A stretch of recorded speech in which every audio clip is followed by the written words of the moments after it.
Hello and welcome. This is TVC News at 7. We'll begin in the nation's capital, where the federal government has begun the process of concessioning the Ajaokuta Steel Company and the Nation Ore Mining Complex in Itakpe. This decision was taken at the Federal Executive Council meeting held at the council chambers of the Presidential Villa, Abuja. Also, approval was given to the Ministry of Science and Technology for the 2022 revised energy policy. TVC News State House correspondent Femi Akonde reports. The industrial revolution of President Muhammadu Buhari's administration may soon gain traction with the approval of transaction advisors on plans to concession the Ajaokuta Steel Company and the National Iron Ore Mining Complex in Itakpe, Kogi State. The moribund Ajaokuta Steel Company is expected to come alive after an initial delay caused by the outbreak of the COVID-19 pandemic. Efforts by previous governments since 1979 to make Nigeria become self-sufficient in the manufacturing of steel has never been successful. Maybe this time, President Buhari's administration will just break the jinx with the concessioning plan. We believe that with this development would have made significant steps in bringing back to life both the Ajaokuta Steel Complex and the Iron Ore Company in Itakpe, and fast forward the industrial revolution of Nigeria. Council also approved the 2022 revised energy policy that seeks to harness the abundant energy sources available in the country and utilize it to enhance productivity in all sectors of the economy and also contribute to an improved supply of electricity across the country. Nigeria is so blessed, and what we want to do is to make sure that we have a mix that will bring in all the various energy resources that Nigeria has for the benefit of our nation. Residents in the federal capital will soon feel the impact of an improved electricity supply when the construction of a direct circuit line from Katampe to the National Stadium is completed. Already an approval has been given for the variation of the contract earlier granted in 2010. The Ministry of Power also got approval for the design and construction of transmission line from Birnin Kebbi through Zuru to Yauri in Kebbi State. At the cost of also two components, offshore and the onshore. The offshore is $25.8 million and the onshore is 10.2 billion naira. Before the commencement of this week's Federal Executive Council meeting, 4 new permanent secretaries were sworn in by President Muhammadu Buhari. The new permanent secretaries are Mrs. Beatrice Jedi Agba, Kacholom Daju, Malam Shehu Ibrahim, and Dr. Mary Ogbe. Femi Akonde, TVC News, Abuja.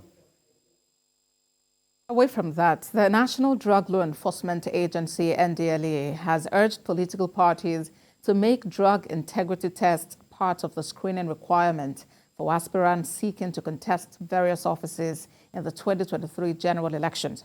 NDLEA Chairman Brigadier General Buba Marwa, retired, made the proposal in response to questions from journalists at the agency's 2022 first quarter Best Performing Commands Award ceremony in Abuja. He tasked politicians, especially those in the APC and PDP, to take the responsibility of undergoing a drug test before running for public office, as Kano State government is already on it. He also highlighted some of the feats the agency has recorded in the last 3 months, including the arrest of over 3,500 suspects.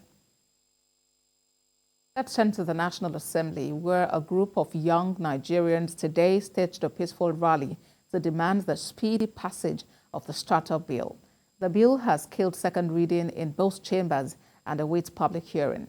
National Assembly correspondent Jokia Disa reports. Barely a week ago, the leadership of the House of Representatives received a detailed brief on the Nigerian Startup Bill from the Minister of Communications and Digital Economy, Issa Ali Pantami. Some of them, because of lack of the enabling environment, their offices are here in Nigeria, their activities are here, but they will go to another company and register there. Why? Because there is no coordination here and there is no any law to protect the business. Now, these youths are on an advocacy rally on the bill to the National Assembly.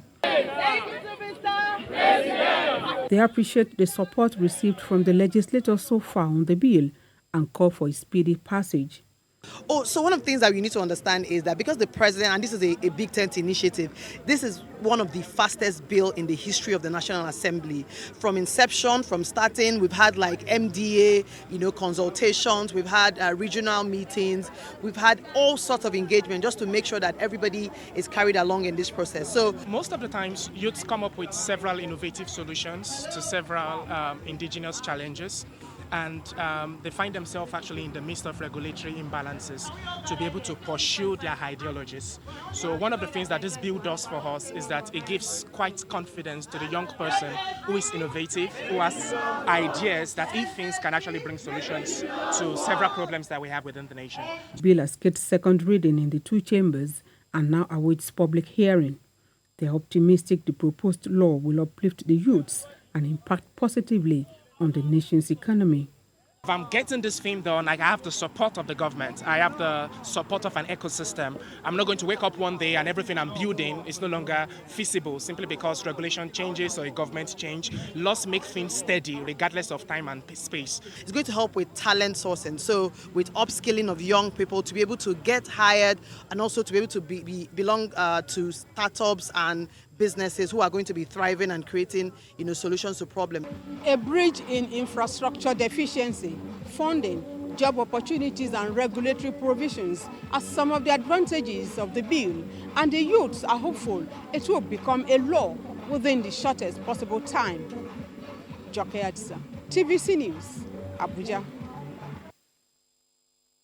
The ranks of the All Progressives Congress at the National Assembly has further swelled following the decision of the Deputy Chief Whip of the Senate, Senator Ibrahim Abdullahi Dambaba, to formally defect from the PDP to the APC. The lawmaker notifies the upper legislative chamber through a letter addressed to the President of the Senate, Ahmad Lawan. The senator representing Ogun Central, Senator Ibikunle Amosun, has also notified the Senate of his intention to join the 2023 presidential race. National Assembly correspondent Tijesu Adeoye reports. The Senate begins Wednesday's plenary session with a letter of defection. Senator Abdullahi Dambaba, elected on the platform of the People's Democratic Party, has informed the Senate of his decision to pitch his tent with the ruling All Progressives Congress. He says his decision to dump the PDP is as a result of the lingering crisis rocking the party. We are happy to have you, and I want to assure you that you are in the right place. It's time for all Nigerians to come together to work for the development of our country. But his former team players in the PDP are not pleased with this latest development and are demanding that he vacates his seat among the principal officers of the Senate as a deputy chief whip. I want to state that there are no crises in the PDP in the Northwest. So these might be personal, but otherwise there are no. I just want the public and everybody and Nigerians to know that there is no crisis in the PDP in the Northwest. He has to vacate his seat immediately based on the constitutional provision on the fact that once you move from the party that brought you into an office, you have to relinquish that particular position. Also in a similar development, the lawmaker representing Ogun Central, Senator Ibikunle Amosun, has informed the Senate of his intention to contest in the 2023 presidential race. My varied experience in private and public life has imbued me with the requisite insights, experiences, and network of relationships adequate to provide a leadership that will galvanize our dear country to achieve her manifest destiny as leader in Africa and of the black race. The president of the Senate has informed the opposition party to expect even more defections in the build-up to the 2023 general elections. Senator Dambaba's defection brings the number of APC senators to 71, with PDP having 37 senators and 1 in the Young Progressives Party. From the National Assembly, Tijesu Adeoye, TVC News, Abuja. In its bid to complement the federal government's efforts to tackle the disturbing spate of insecurity in the country, the Senate has now prohibited the payment of ransoms to kidnappers. The payment of kidnap ransom was criminalized by the lawmakers during Wednesday's plenary as they passed the Terrorism Prevention Act 2013 Amendment Bill 2022. The prohibition by the lawmakers followed the receipt and consideration of a report by the Senate Committee on Judiciary, Human Rights and Legal Matters on the bill. Chairman of the committee, Senator Okpeyemi Bamidele, had moved that the lawmakers receive the report, after which he presented it for consideration. President of the Senate, Ahmad Lawan, says the fight against insecurity is not the sole purpose of a government, and the contributions but support of the citizens is essential. Then with security matters, traders closed shops at Computer Village in Lagos today in solidarity with their fellow traders who were felled by a police officer's bullet at the Yanokwaja area of the state. Senior correspondent Ivy Kano reports. It's day 3 after the shooting at a birthday party that claimed the lives of 2 businessmen. The call for justice for the 2 that were allegedly shot dead by a police officer is beginning to gather momentum as thousands today gathered at Computer Village to protest their death. Angry traders carried placards early at the Computer Village, Ikeja. Amongst them are representatives of Chikere Obiechi family and associates. Debbie is a businessman. He pays his tax. He is not an illegal businessman. And we are not happy that he was murdered just like that. Rules and regulations guide the police. As a fully police officer, you are not supposed to be drunk and handle rifle. We are crying. This is the light of my family. The man that was celebrating the birthday called my brother more than 3 times, insisting that my brother should attend his birthday occasion, his birthday party, to honor him. From there, a journalist visited the home of one of the deceased, Chikere Obiechi, where a condolence register has been opened. Overtaken by grief, his young wife, Ifeyinwa Obiechi, says it appears her husband was assassinated. From the video that I saw, he was very anxious. The Asiwaju was anxious. He felt something was going to happen. My husband was spraying him money, and he was just standing uprightly, not moving, not dancing. Immediately the gunshot was aimed. He flew over the fence, took his car and left. So I believe this was a clear assassin case. She says she fears the celebrant might go scot-free given his relationship with the police. I know Asiwaju works with the police, and I know he has connections, and I know they are trying their best to cover some kind of things up. Meanwhile, police in a statement state that investigations so far revealed that the shooting was accidental and involved an off-duty police officer, Inspector Mohammed Hussaini, serving at the state headquarters, Ikeja. Ivy Kano, TVC News, Lagos. Insecurity, non-implementation of the minimum wage and galloping inflation top the list of concerns of workers in Nigeria as another May Day draws near. Our correspondent sought the expectations of workers from the government. Another May Day beckons, and Nigerian workers are getting ready to celebrate the day amidst speeches and march pasts. But beyond the annual fanfare, Nigerian workers are worried about the worsening state of insecurity, rising inflation, and depreciating purchasing power. We are still not very happy with the government, especially in some states, over non-implementation of minimum wage. As of today, a lot of states are yet to implement the minimum wage. And minimum wage is a law that has been established by the National Assembly. For the past 3 months, the children of the Nigerian workers have been at home. And for some time now, the Nigerian worker has been experiencing galloping inflation. The cost of living has gone so high with no commensurate salary adjustment from the government. And it's really biting hard on the Nigerian worker. Nigerian workers are the least that have been taken care of. When it comes to welfare, when it comes to enumerations, when it comes to medical facilities, you go to most of these institutions, you see that staff work from morning to night, and it's not commensurate to what they take home.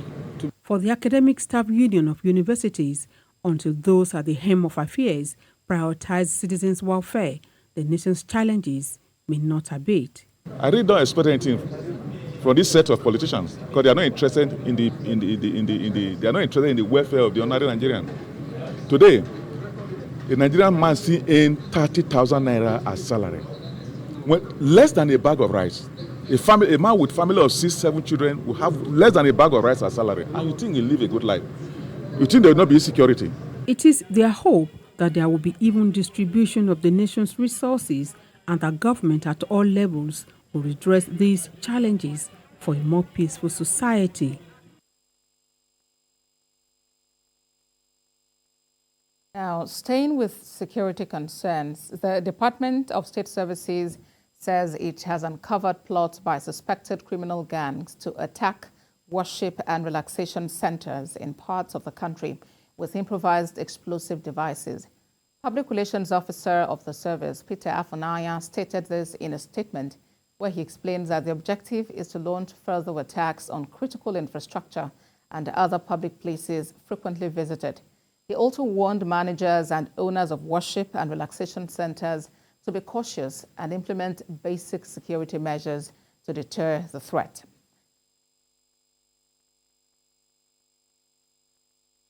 Now, to make sense of all of this, let's speak with the former DSS Assistant Director, Dennis Amakri, who joins me via Zoom from New York. Thank you for joining us on TVC News at 7. This alert about the DSS, what do you make of it coming at this time? Well, I think it's a very thank you very much for having me. I think it's a very timely intelligence for the public to use and then get themselves prepared for the kind of threat that we are facing today in society. From experience, how seriously would you say Nigerians take alerts of this nature? This is a very serious threat, and I don't think we should take it jokingly, because the DSS has come up with so many different kinds of alerts, and the alerts have come true.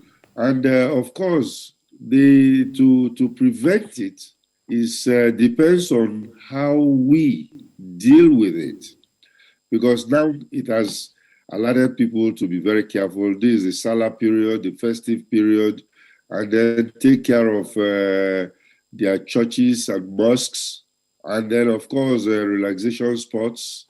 And this is the time to wake up and start doing those things. I think it's a forewarning for everybody to be on alert, to be situationally aware, because we cannot just be moving around forgetting that we have a great enemy, and that enemy is all over the country. Well, some have said that rather than issue alerts of this nature, why can't the security operative just spring into action and nip the situation in the bud? What would you say to that? I think we're misunderstanding the process. They've already sprung into action, because if they hear something or they have come to a veritable intelligence, they are going to do something about it. But another way again is to inform the public, so the public is also aware, and will take preventive measures. It is not that the public is just sitting down there as a duck, and then of course things will start to befall them. Or, later they'll say, oh, the security agencies are not doing anything. The security agencies are on top of it, but at the same time, they also want you, the public, to do something about it. That is because they cannot be everywhere. Maybe you must have seen something or hear something, so you should also say something where it is necessary. At different times, it's been said that it's very important for people to provide intelligence because this information would go a long way in helping security operatives handle the security issue. Do you consider that the people actually trust the security agencies enough to provide this information? Well, we hope that they will trust. I know there is a trust deficit in Nigeria where people, because of the attitude of some of the law enforcement agencies, have this standoff behavior about law enforcement people. But I think you have to trust them because they are the only ones that are paid to protect you. You have to trust them. And like I said, if you want to trust them and then you feel that somebody is going to snitch on your information, I think you should go higher than that. Usually in many states, the commissioner of police publish their telephone numbers, the DPOs publish their telephone numbers, and we should use those numbers. If we cannot get through to that, we should tell our local government chairman, because all these people are security people. Tell your local government chairman, this is the kind of people that I see coming into this area. The local government chairman will take it up with the top police or DSS officers that are there with them. The issue of IEDs is that's one aspect of insecurity. Another is the incessant issue of kidnapping, which we've been hearing about almost on a daily basis. As it stands now, lawmakers have criminalized the payment of ransom, but it appears to be one way that the people have been able to, in their own way and in their own words, help themselves and help the relatives out of the situation. What would you say about this new law by the Senate? I am very, very happy that this law is coming out. It is not just a pronouncement by the government, but it's a law that has been instituted that ransom payment is forbidden. Just like the United States government have said, they don't negotiate with terrorists. Even if they have to renegotiate, they go through third parties. So it is very, very important that we don't, because that was the mistake that we did earlier, where we were negotiating with them and actually paying. And then they take this money, they buy more arms, and they come back at us. You cannot sponsor terrorism and thinking that that is going to stop it. So I agree with that new law, the electoral law forbidding ransom payment, but there is a caveat to it. The government should also wake up. It's not just saying don't pay, because if you don't pay, the families will go behind and arrange and help themselves. If you say don't pay, then you should have a special squad that will go after any kidnapper to release any hostage that they've taken.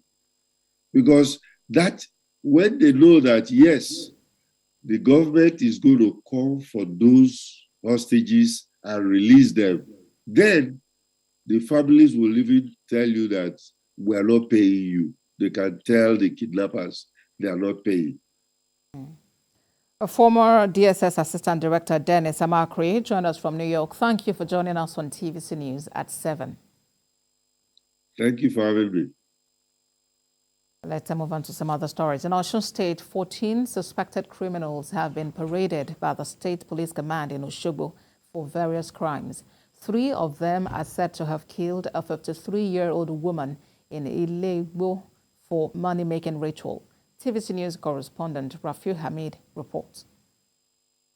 The suspects were arrested in different parts of the state. Tunji Nafiu, Yusuf Muslim, and Rabiu Fatai confessed to have killed a 53-year-old woman, Aisha Yakin, for money ritual in Idiogbo. They were also said to have severed some parts of her body and burnt them in this clay pot. Say you need hand of that woman. So I have to rush down to go and meet this my brother, which is Fatah, to tell him that this is it. So now tell me that anybody has already know. I said that nobody should ever know except him. So they went on together and cut the hand, head, legs, and the heart. So the Fatah now take the egg down to his house and the heart and the leg. This man take the hand down to his house. So we burned the heart. This man burned the heart. I was there when he's burned it. So after burning it, we share it together. He take his own, I take his my own. And woman and he use it for himself, but we are using it in my house for ritual money. The police also paraded Benga Opeyemi, Ibukun Ajayi, and Adedokun Lukman for conspiracy and murder, and these items, including one cut-to-size gun, one single barrel, 2 motorcycles, and 4 mobile phones, were found on them. A suspect, Abdullahi Abdulkarim, who had been threatening to kidnap a judge, Justice Oke, and a lawmaker, Adebayo Olodo, including their children, if they failed to pay about 500,000 to 2 million naira, was also paraded. The State Police Public Relations Officer, Yemisi Opalola, says the suspects will all be charged to court. The police in Osun, under the leadership of CP Olawale Olokode, will not relent on the effort until all the criminals in the state are arrested and made to face the wrath of the law, except they repent or find other states that can accommodate them. We will not accept them here, and they will not be living with us. Elsewhere, operatives of Amatekun in Osogbo paraded 2 suspects who were arrested for being in possession of human parts. Rafiu Hamid, TVC News, Osogbo. Civil society organizations have been urged to network with one another to improve capacities and ultimately address the menace of sexual and gender-based violence. Kemi Foladeyemo has more in this report, after which we'll have business news. This is the 3rd quarterly meeting with civil society organizations, spearheaded by women's rights body RAP and funded by the EU. The project is geared at ramping up efforts, including building capacity to promote an uptake of justice-related social services in Ojo local government area of Lagos State. Participants share the progress made on the cases they are handling. Ojo is a hot spot, including the LGS where we are coming. I'm coming from Alimosho, for example. It's an very, very hot spot. Oshodi Solo is an hot spot. Mushi is a hot spot. We have a lot of population. It's thickly populated, and we have various family issues and some other stuff. Why we still have this privilege that a lot of people are afraid to talk. You understand? We have this denial issue. A lot of people are afraid to. So the sensitization and awareness has really made people to say, okay, yes, we want to talk. It has increased cases of reporting cases and also tracking cases. We need to increase our engagement with the religious leader, the community leaders, and with the adult. We are already doing the one for the one for the youth is already going on. Averagely, we meet minimum of 100 every month. RAP says through this initiative, it has equipped at least 207 community stakeholders to effectively report cases and give the survivors the needed support. We now decided to engage community representatives with the civil society organizations working in Ojo and Oshodi Solo, train their capacity to be able to respond to issues of LGBTQ. And now there is increased reports coming from Ojo. People are now reporting, they are now more aware of where to go to report when they are having cases of domestic violence. They shouldn't keep the information within themselves, because we are talking of social problem. We are trying to have a society. So I believe everybody can come here. They are just a representative, they are micro people representing a larger society. Therefore, they go home and disseminate the information and sensitize the society. Advocates say that though violence against females remains rampant, Efforts should intensify in eradicating the menace.